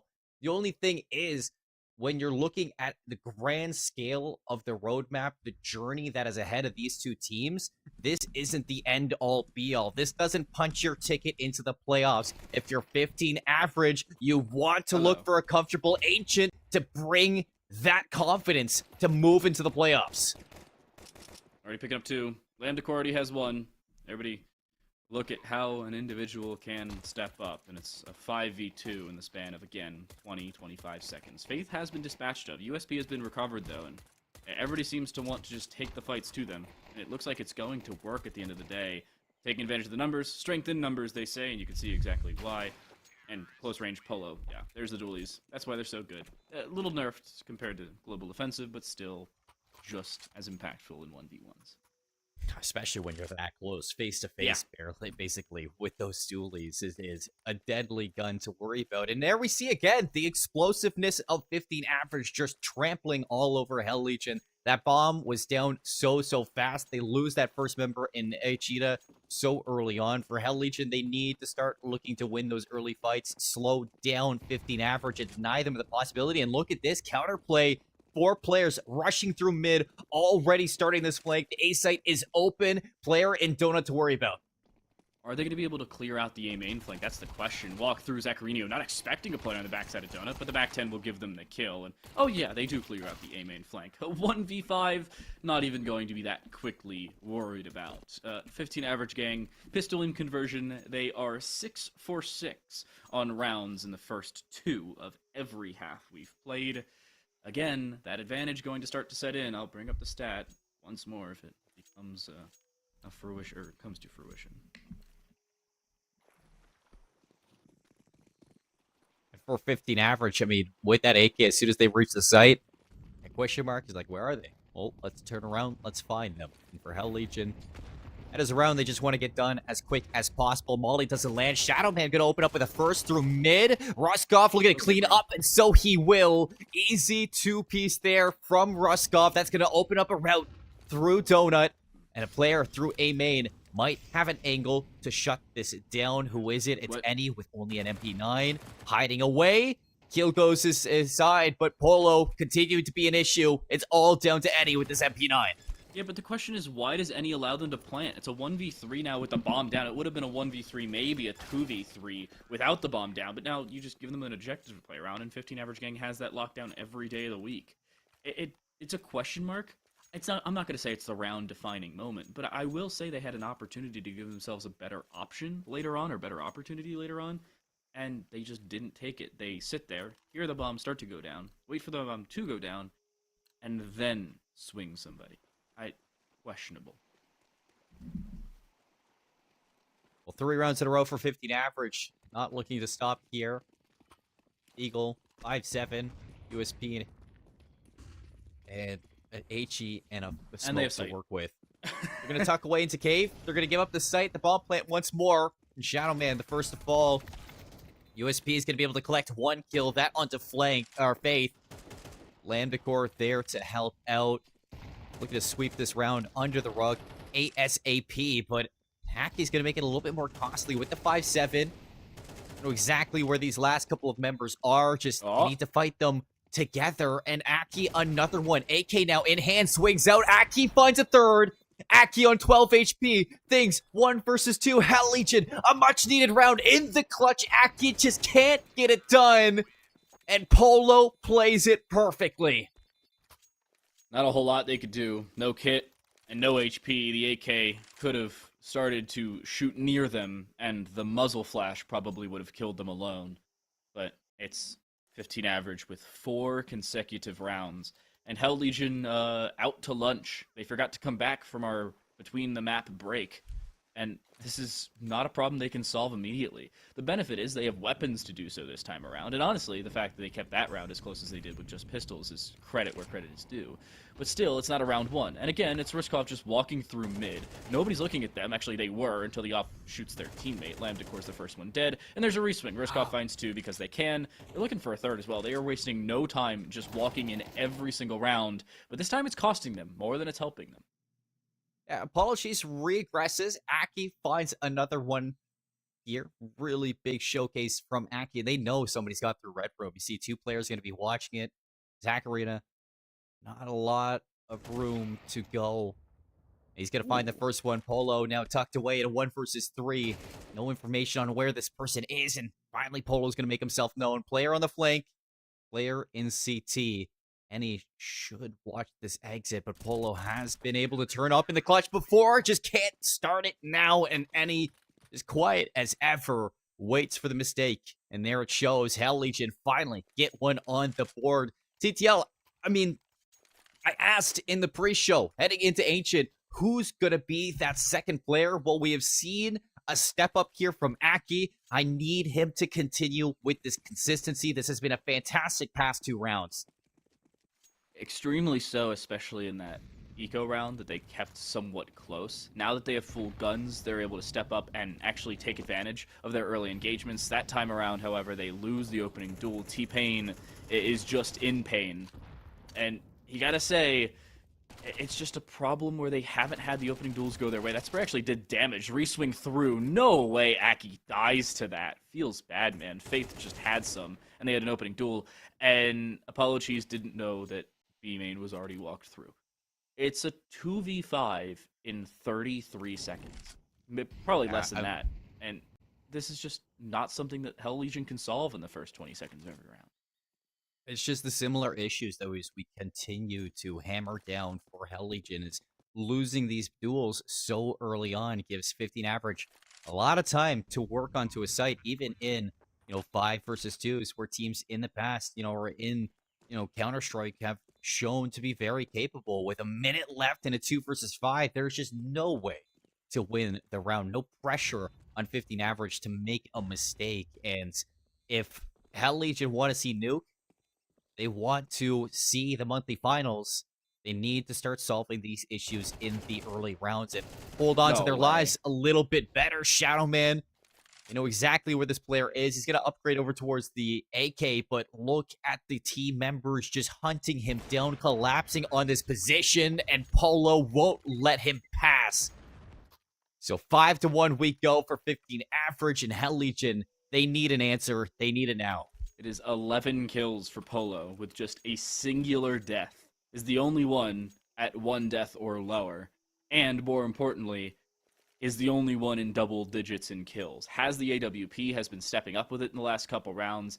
This is a problem for Hell Legion. That and the fact they have no money again. However, honestly, I don't hate them without cash. Flash around, nobody can see anything. It is a staring contest with the sun twice over, and one that Zacharino wins twice. Just the same. And in 15 seconds, it's a 5v2. I don't know how I feel about Ancient. I'm really happy that 15 average is actually locking down rounds like they should, but at the same time, I wanted to see a close game. I mean, I did too. I want to see Nuke. I expected...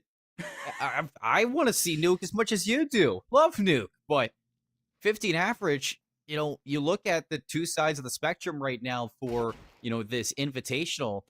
We've never had a team move out of the Invitational and win the monthly finals. The only thing that might give you that confidence is a very convincing series. And with how close Anubis was, you look to Ancient to be a little bit of a stomp for 15 average if they want that confidence to win the monthly finals, TTL. And so far, they have been putting their foot down in map 2.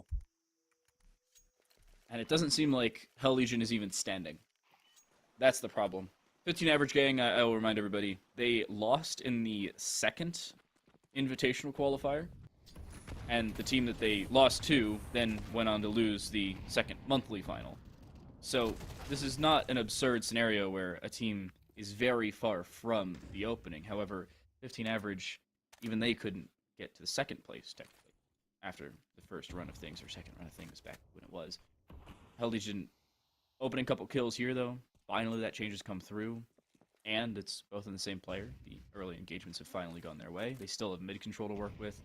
The only way they lose this is if they give up the site without taking anything back for it, and I don't think that's going to happen. I think the B-site hold is going to be good enough here, but there's no guarantees. I mean, I guess the biggest thing you could say when you face adversity is, at first you don't succeed, you try again. And for 15 average gang, that is exactly what they're looking to do. Their second chance at a monthly final, and here on Ancient, they're looking damn good to make it happen. 7th round on the horizon for 15 average. If they can clutch this one up, they get the bomb planted, and now Polo, again, able to set up with this AWP, watching these long fights, but all alone as Faith is dispatched of 1 versus 3 for Polo. No info on the majority, no idea that all 3 are in front. No clue. Yob has to step up for 3 as well. Finds the first, avoids the second, at least right off the bat. Will try to re-swing, but they miss his next couple shots, and that's the problem. Tech 9 in hand. They actually get shot by their teammate. This is an opportunity, and now a 3-1 that. 1 versus 1. The Tech 9 distance! He finds the headshot, he finds the 3K. 15 average gang go for the Brazil, and they pick that up as well. 7th round hiding over the horizon, even in a 2vx situation. 15 average just so good at winning out in some of these rounds. 14-1 for Polo. And the op might be missing a couple of the shots, but the Tech 9 at range, that is just an absurd gun to be using. Aggression back to A main. Faith easy clean up there with the MAC-10. E-site is open, albeit player inside Donut. Smoke blocking him off the plant, and Polo finds yet another kill with that op. Ruskov gonna hit a few shots through that smoke. It actually collects a kill onto T-Pain, and this is looking like it is all over for Hell Legion inside of round number 9. So Lambda Core gonna put Aki in a 1 versus 5 situation with the MP7, who has actually somehow managed to get into the T spawn. So yeah, there's a good chance that this MP7 is going to be seeing another round, but I don't know how much help that is going to do for Hell Legion. Yeah, but it's an MP7. So yeah, I was going to say. I mean, at this point, you're looking at 8 of 9 rounds. I'm in the mountains right now. This is my snowboarding vacation. Is now about the time I call the shuttle. They'll get here in, 10 minutes? The rest of this game will be done. I'll be able to dress up. You'll be at the top of the mountain about the top of the hour. Yeah, this is not looking great for Hell Legion. I gotta say, 15 average gang has looked so much cleaner in this game. Yes, pistol and conversion round still goes their way, but dispatching of that, it's still 6-1, and Hell Legion is 1 around in the middle of it, so it's not like everything's been a statistical outlier. And to make things worse, they're on pistols. But again, pistols have brought rounds closer than regular weapons have, so I don't know what to think at this point. Zico rounds looking strong for Hell Legion, but who knows if it's going to be the case. Oh, running it down to Aki. Goodbye. That MP7 didn't make anything happen here. Deagle's going to land for Shadow Man, at least for 1, but the damage has been done. And Hell Legion have given up what seems like another plant. Yeah, it's over. At B. So 9th round coming up for 15 average, barring a heroic play coming out from these two CT players, but all down to the AK of T-Pain. Finds his first kill of the half, but won't be able to get a second one. That's 9 rounds now for 15 average. I'm going to read 4 numbers, and I'm going to basically sum up the game with those 4 numbers. Or sorry, 3 numbers. 12,800, 11,050, and 10,450. Those 3 numbers are the current cash totals for 3 members of 15 average gang. The other 2 total up to about $9,000 combined, but they've died in the last couple rounds, so not as impactful for them. I intentionally left those out. But looking at them, we have an opening kill, so Ruskov will have to buy in the next round. At least their cash total will start to dwindle, but still, no guarantees. Double flash, molly towards Donut. They've seen a player somehow live through the first headshot. They almost find the refrag, but they won't at the end of the day, and the AWP now needs to step up for a kill of their own, of which they'll find. It's a 2v3, and they'll find, you guessed it, another bomb plant. Polo's an absolute menace. T-Pain starting to at least come alive here towards the end of the half. Things you'll love to see, but again, another 1v3 turned into a 1 versus 2. All down to Faith, a shining star of 15 average, but a player who can get it done. Walking on the other side of the smoke, at least finds the first, but Eni is there for the trade. They lined up, but Hell Legion will find their second TTL. It got a little bit scary there. I mean, you never count out 15 average game in a 1 versus 3 or 2 versus 3 or whatever they're facing on the map. That is a much-needed round. A couple rounds ago, T-Pain was 0-9. Now 3-11. Not the craziest impact to be seen, but a little bit of resurgence here in the last couple of rounds. Big reason why they have number 2 on the scoreboard. Somebody cancel the shuttle. Game's not done just yet. Hell Legion, they came back in the last map. They can very much do so here again. The problem is there aren't guarantees for them. They haven't had consistent opening duels. They haven't had consistent rounds go their way. Flash in. They're going to clear the corner. Oh my goodness. Zacharino, omniscient as he seems, he'll find yet another opening kill. Lambda Core looking for one over top of the smoke. And as they do so, Zacharino's walking in. He sees the MP9. He knows exactly where it is. He misses the opening shots. He takes a headshot as well. This is starting to become a problem. And there's the help. And there's the kill. And if they clear this corner, that may very well be the round. Team kill, but it doesn't matter. Lambda Core finds 3. One of them onto his teammate. It's a 10-2 first half. 10-2. 4-15 average gang. Hell Legion battered and bruised after their CT side of Ancient. And how are they going to pick themselves up? We talked about a couple of players, Eni being one of them, to, maybe step up and stand out here in Ancient to have another consistent map to keep his team alive. But we just haven't been able to see that from any player of Hell Legion at all. At times, you'll have a little bit of success from individuals, but never success as a full team. 15 average gang There's a reason why they wanted to go to Ancient, and they are playing Hell Legion like a fiddle right now. So as we swap sides, you can say, at least for Hell Legion, their T side of Anubis looked a lot stronger than their CT sides have looked. But for 8 rounds in a row, this pistol round is going to be very telling. Again, 15 average gang is 3 for 3 on pistols and 3 for 3 on conversions. So they've yet to lose either of those 2 rounds. On the CT side, they have dualies tucked, a flash around the corner, make it 2, almost a third. They will help for a third, but Lambda Core finds 2, so does Faith, and the round's over. 15 average gang, and at least 2 maps will go 4 for 4 on pistols. Barring divine intervention, it's not going to happen. A full house of frags, Faith with 3, Lambda with 2, and 15 average gang on 11 here on Ancient. 2 rounds to put it away. Now Legion, they are throwing up some prayers right now. Nuke seemingly not going to be seen. We still have a little bit of time until they are at least in the consideration of winning this map. So, see Mac 10 for Shadowman here, looking to rush towards A. Faith, tail touch between his legs, gets out with 20 HP. No way. And he re-engages for 1. Still a member here for the CTs. Still hasn't died. And I don't know how Roscoff is now in on it, but Hell Legion, no matter what, they are fighting against the odds. Bomb finally going to get planted, but Zacharino not going to let that happen. 1 versus 2. M4A1S for Lambda Core.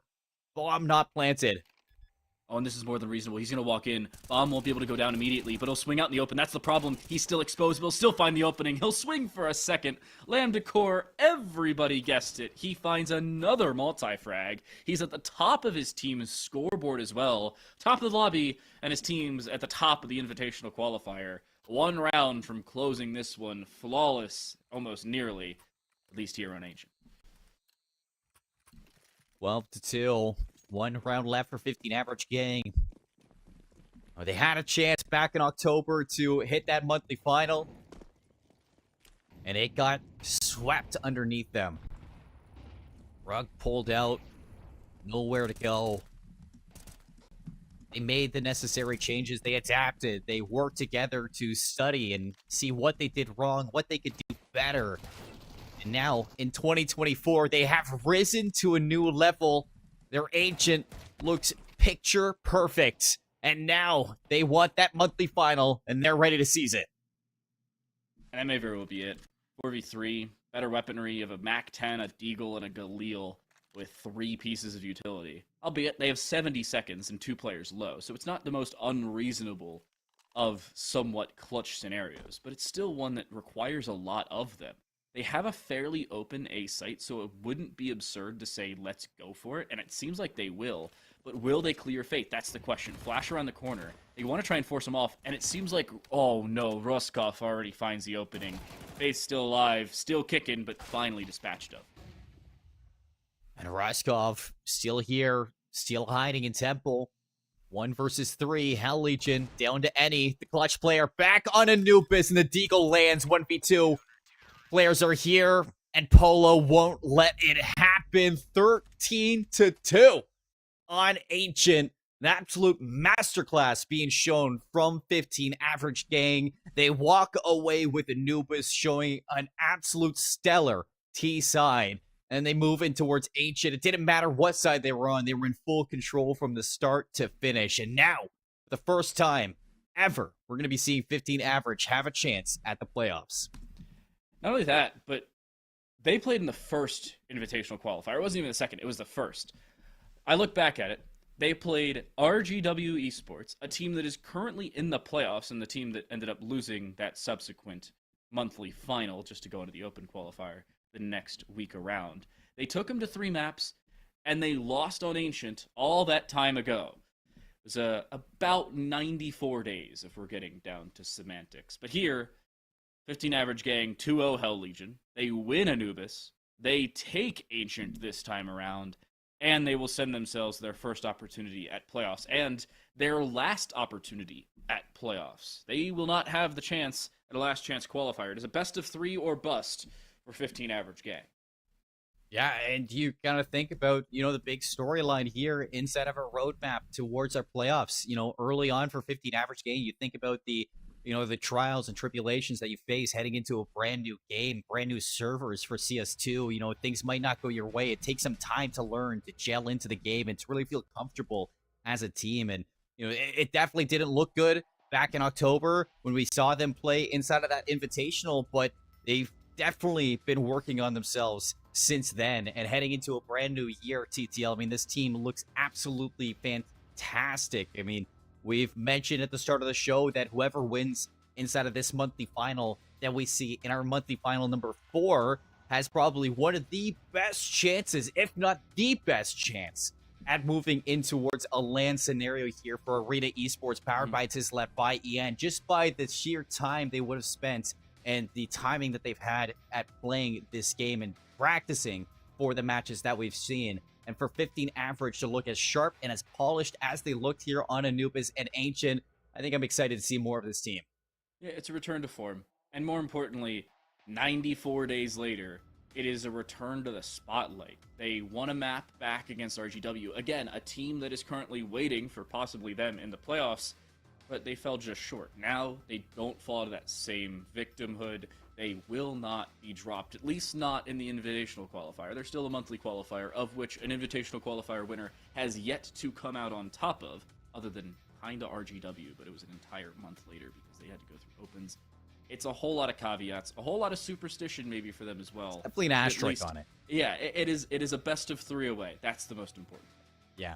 And for the other side of Hell Legion, I don't want to put them down whatsoever. They had a fantastic Anubis, a map that they realistically could have won so many times. A couple of scenarios where I think they just need to talk amongst each other, fix a couple of those 1-on-X situations, play together a little bit better, and play off of each other a little bit more.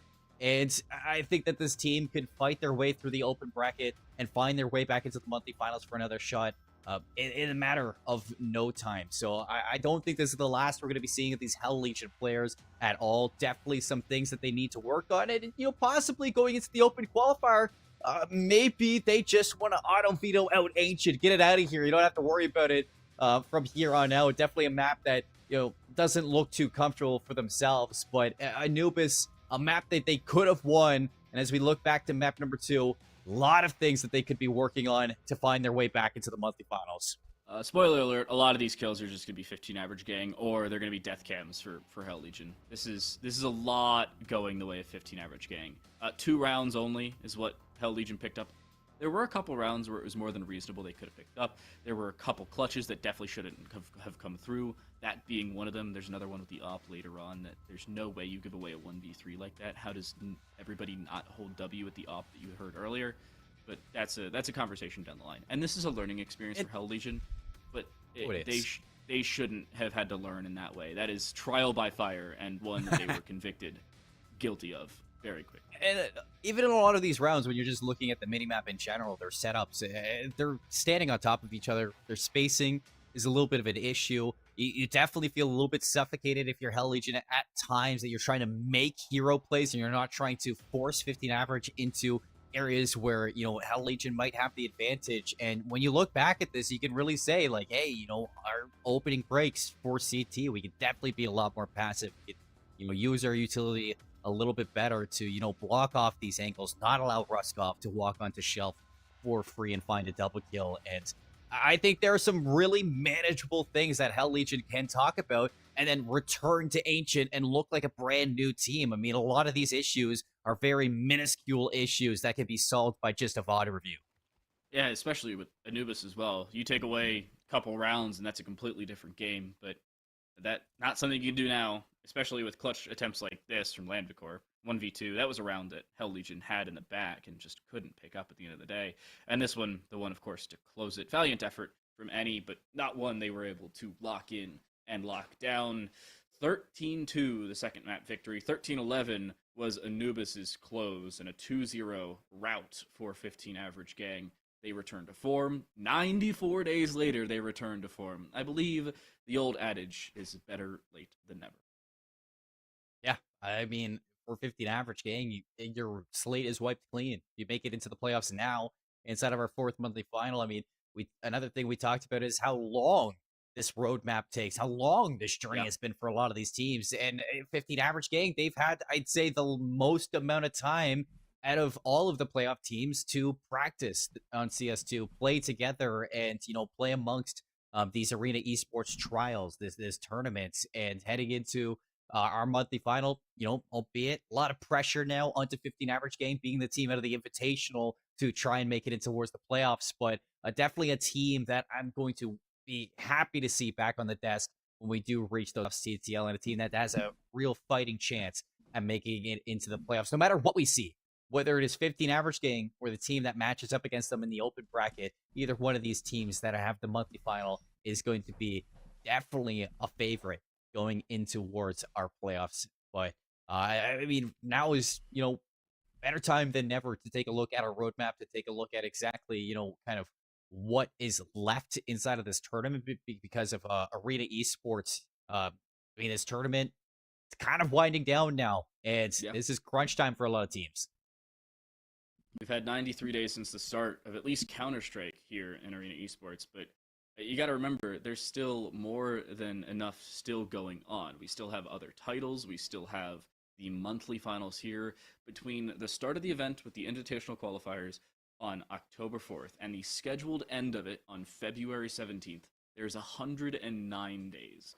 Very rarely will you see events take near on 4 full months to complete, especially with this type of format where they're ever so sparsely played.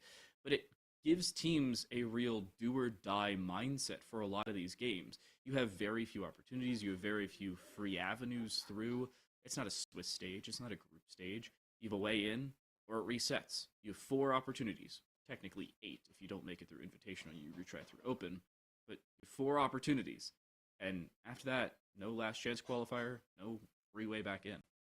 It's interesting, too, because even at the top, I mean, you don't have 4 months to play to qualify for a tournament. It is go, go, go nonstop for a lot of these teams. And it definitely gives you that time to fix a lot of the mistakes and really iron out your game, really, go in towards these series at your peak for a lot of these teams.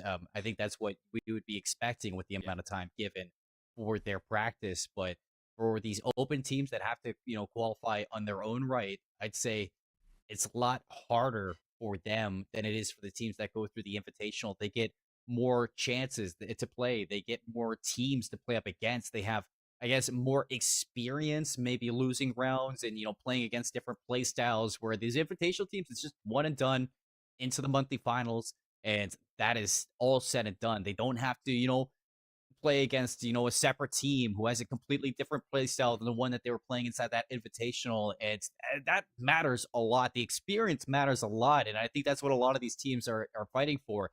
The experience of playing competitive CS2 and that chance to play competitive CS2 in a LAN setting. Because when you look at esports, and too, TTL, I think, you and I, when we measure teams on a litmus test, most of the time it comes down to who has the more experience. So heading in towards this playoffs, the experience of the teams that we're going to be seeing through this last monthly final is going to be very, very important as we take a look back at the scoreboard. That is a hefty line. 415 average gang. Lambda Core 21-6 is ridiculous, but Polo 18-3. That was 15 rounds. Wow. Both of them, hold up. Both of them in just 15 rounds. Remember, Lambda Core had, 26 kills in 24 rounds last game. I'm going to say it. If they ended up going to all 24 rounds here, Lambda Core would have had a 30 bomb and then some. And I don't think it would have been even close. Polo ends up dropping 35 in 2 games. Ruskov does as well. Faith is the only player on the team to go negative, but honestly, they were playing more of a support role anyway, so it's not the end of the world. And they weren't getting out mechanically skilled half the time. They were more being caught out in trades. But you're still looking at 15 average and saying that is an astounding scoreboard. Lambda Core has well above a 2.0 KD. So does Polo.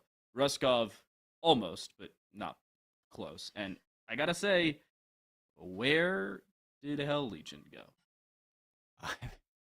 Everybody's asking that question after Ancient, but for Aki- Anubis, they Aki were was so front and good. center. They Aki were was so present, good. and to be honest, this overall scoreboard is a little bit misleading. Eddie Yeah. had a fantastic map number 1. Nobody could just get it going in map number 2. Aki, had a lot better of a map 2 than a map 1 for sure. But at the same time, I guess a little bit of an identity crisis for some of these members. Definitely were struggling at the pacing that was set by the T side of 15 average gang. And I think that is one thing that they're going to be looking at when it comes down to, their VOD review and, what they need to fix is going to be a lot of these pacing issues, where to be, when to be there, and when to work off of each other. Because Hell Legion, that scoreboard is really misleading. They had a fantastic Anubis. It just Ancient was not their map. Now we take a look at our prize pool for who walks out with what. It's 15 average gang, $650 for first place, and it is $300 going the way of Hell Legion.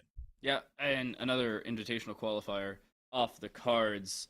These are the teams that we are sending to the playoffs. We have one best of 3, at least a streamed best of 3, between us and sending our 4th and final. 15 average gang awaits the winner of our last open qualifier, and possibly the winner of our last monthly final, considering that's the team that's taken it every single time. It's not even superstition at this point. It is a well-known fact. Open qualifier teams are better. That's just what it is. So can the wheel be broken with 15 average? That's a question that KTL and I have, because RGW Esports didn't work the first time for them. Second time we saw them in the monthly final, they got it done. 15 average. First time we saw them in an invitational, they got sent packing. Second time we see them, they punch their ticket and they make it look good. Now heading into the monthly finals, with all the practice that they have, with all the issues that they faced, with all the adversity that that team has been through together, has this molded them into a chance for our first team out of the invitational to make it into the monthly final. CTL. I just can't wait to see them have that shot. Well, we only have one monthly final remaining and just a week and change before it happens. Sunday, January 14th is when our last monthly final will take place, and when 15 average gang will take on the winner of that last open qualifier. But that will indeed do it for our last invitational qualifier. I've been time to light that very handsome man right there has been Seymour. Again, a massive thank you to Arena Esports, powered by Etisalat by EN, our strategic partner AD Gaming, Playtonia, our broadcast partner as well, allowing us to bring you these broadcasts even into the new year. But our new year has not come to a close just yet. We still have more than enough Counter-Strike coming your way, alongside 4 other game titles here in the Arena Esports series. We hope to see you for every single one over the coming month.